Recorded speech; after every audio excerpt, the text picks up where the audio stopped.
Bharatiya Janata party వల్లే తెలంగాణలో urea కొరత ఏర్పడిందని కేంద్రంపై నిప్పులు చెరిగారు మంత్రి వివేక్ వెంకటస్వామి. రాష్ట్రంలో 7 లక్షల టన్నుల యూరియా అవసరం ఉంటే ఇప్పటి వరకు 50% మాత్రమే ఇచ్చారని మండిపడ్డారు. మెదక్ జిల్లా వడియారంలో కాంగ్రెస్ కార్యకర్తల సమావేశంలో ఆయన పాల్గొన్నారు.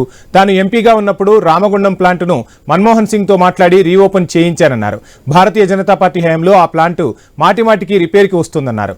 భారతీయ జనతా పార్టీ బీఆర్ఎస్ నేతలు సొంత ఆస్తులు పెంచుకున్నారు కానీ రాష్ట్రానికి చేసిందేమీ లేదని విమర్శలు ఎక్కుపెట్టారు.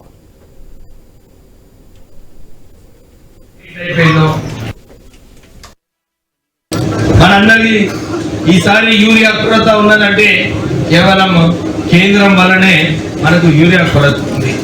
మనకు ఈ రాష్ట్రానికి ఏదైతే 7 లక్షల టన్నుల యూరియా ఇవ్వాలి, ఆ యూరియా కేవలం 50% వరకు సరఫరా చేస్తుంది.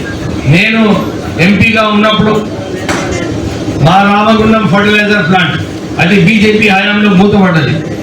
కాంగ్రెస్ పార్టీ మన్మోహన్ సింగ్ గారితో, అప్పుడు నేను కాంగ్రెస్ ఎంపీగా ఉన్నప్పుడు వారితో మాట్లాడి చర్చించి 10,000 కోట్ల రూపాయలు రుణమాఫీ చేయించి ఆ ఫర్టిలైజర్ ప్లాంట్ ని మళ్ళా రీఓపెన్ చేయించడం.